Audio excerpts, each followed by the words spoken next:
हरि अनंत दास जी, राधे राधे महाराज जी। महाराज जी, दास को कैसे पता चलेगा कि भगवान या गुरुदेव भगवान हमसे प्रसन्न है? जब हृदय में निरंतर भगवत स्मृति चले और गुरु का ध्यान बना रहे तो जान लेना हमारे ऊपर इष्ट और गुरु दोनों प्रसन्न है। जे गुरु चरण रेनु अनुरागी ते लोकहु बेदहु बड़ भागी। जे गुरु चरण रेनु सिर धरहि ते जन सकल विभव बस करहि। गुरु प्रसन्न साहब अनुकूला मिटी सकल कल्पित भय सुला। गुरु का ध्यान और गुरु प्रदत्त नाम मंत्र का जप यदि चल रहा है तो आप समझ लो हमारे ऊपर इष्ट भी प्रसन्न है और गुरु भी प्रसन्न है। प्रभु प्रसन्न है, इसका प्रतीक है कि उनका स्मरण हो रहा है। अगर भगवान का विस्मरण हो रहा है तो हरि गुरु से हम विमुख हो रहे हैं, जरूर कोई अपराध बन रहा है। अगर हमारा निरपराध जीवन, पवित्र जीवन, तो फिर गुरु प्रदत्त मंत्र और नाम हमारे अंदर निरंतर चलेगा। यही भगवत कृपा है, यही गुरु कृपा है। तब हम समझे कि हमारे ऊपर कृपा है। राधे राधे महाराज जी। महाराज जी, मैंने आपके श्रीमुख से सुना था कि जब आप काशी में थे तब एक रात गंगा जी के किनारे एक दारू पीकर व्यक्ति आपके पास ब्रह्मावर्त बिठूर, ये कानपुर जिले में है। ये घटना कानपुर जिले की है। तो फिर आपने उसका ज्ञान को धारण किया और उसको हृदय से गुरु माना। महाराज जी, मैं भी दारू पीने के बाद आपको बहुत याद करता हूँ। पूरी रात राधा रानी का जप करता हूँ। दारू पी के एक रात में इतना नाम जप हो जाता है कि पूरे महीने में नहीं होता। अरे ऐसा लगा यार, कैसी बात करता। आपके द्वारा दिया गए नाम को मैं सार्थक कर रहा हूँ।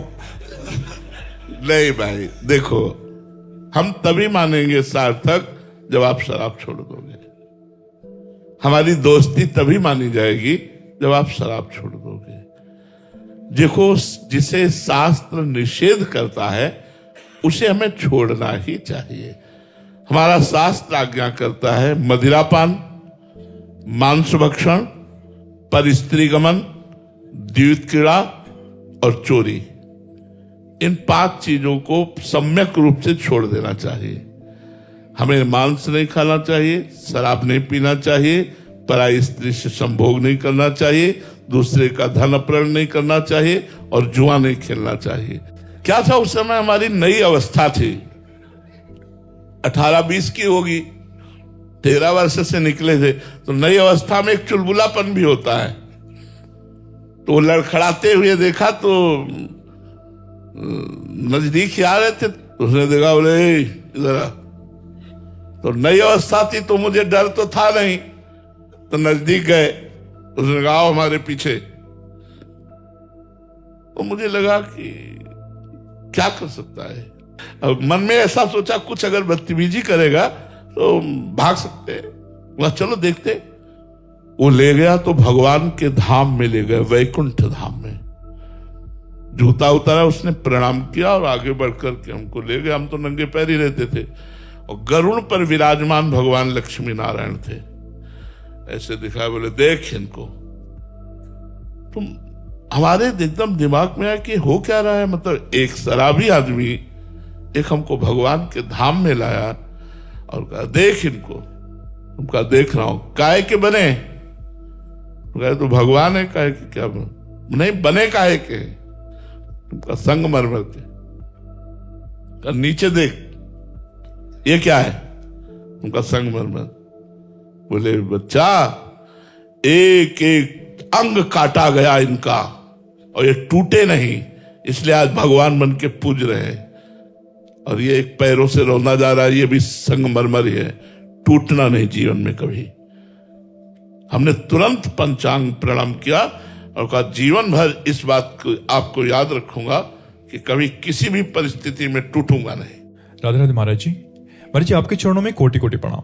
महाराज जी, ईश्वर के प्रति पूर्ण समर्पण का मतलब क्या है? क्या जीवन की हर घटना को ईश्वर की इच्छा मानकर स्वीकार किया जाना ये शरणागति है? सबसे पहली तो शरणागति का स्वरूप हम इन घटनाओं से नहीं लेते, हम आंतरिक चिंतन से लेते हैं। इन घटनाओं को सहने की सामर्थ्य तो भगवत चिंतन से आती है। पहला शरणागति का स्वरूप है कि हमारी वाणी से हर समय नाम जप चलना चाहिए। अगर नाम जप नहीं चल रहा है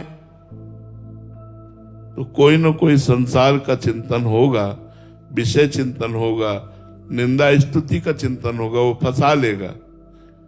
कहा हनुमंत विपत्ति प्रभु सोई, जब तो सुमिरन भजन न होई।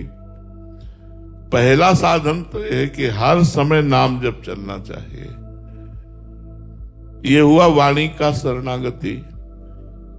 दूसरा साधन है, जो भी शरीर से कर्म किए जाएं वो शास्त्र सम्मत होने चाहिए, संत अनुमोदित होने चाहिए। संतों ने जो कहा, शास्त्रों ने जो वर्णन किया, वैसे ही हमारे आचरण है और उन आचरणों को तदर्पिता अखिलाचारिता, तदर्पिता भगवान को अर्पण कर दे संपूर्ण कर्म, तो देह की शरणागति हो गई। अब बचा मन। मन भगवान के रूप का, चरणों का, महिमा का, गुणों का, भक्तों के चरित्रों का, भक्तों की महिमा का मनन करे और संकल्प करे तो भगवान की सेवा का, समाज की सेवा का, परोपकार का, सुसुख वांछा का मन संकल्प ना करे तो मन भगवान की शरणागति हो गई। अब जब तन मन वचन से भगवान के शरणागत हो गया तो अब उसके जीवन में जो भी घटना घटती है वो देखता है भगवान का मंगल विधान है। हमने शास्त्रों में संतों से सुना था असाध्य रोग होना भगवान की विशेष कृपा है, तो डर लगता यार असाध्य रोग जिसकी औषधि नहीं है, ऐसा रोग हो जाना क्या भगवान की कृपा होगी? शरीर स्वस्थ है तो हम आसन में बैठ रहे हैं, भजन कर रहे हैं, जब रोग हो जाएगा तो क्या भजन होगा? तो ये बात हमारी समझ में नहीं आती थी कि असाध्य रोग, पीड़ा युक्त देह, ये भगवान की कृपा है। लेकिन जब हुआ, दोनों किडनी फेल हो गई, बड़ा कष्टप्रद शरीर है, अब कृपा का अनुभव हो रहा है। अब हमें उस प्रश्न का उत्तर मिला कि जो साधना से काम नहीं बनता वो अहंकार की शरणागति से काम बन गया। जब किडनी फेल हुई तो अहंकार भागा भगवान की शरण में कि अब हमसे कुछ नहीं होने वाला, अब आप करो, तो बस वहीं से काम बन गया। तो समस्त घटनाएं, समस्त परिस्थितियां जो मन वचन कर्म से भगवान की शरण में होता है उसको उसमें कृपा दिखाई देती है, मंगल विधान दिखाई देता है।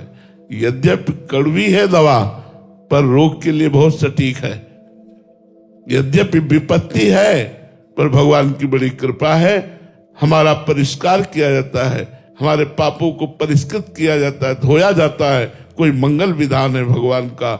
ऐसा मानकर जो हर समय जीता है वो भगवान का निज शरणागत है।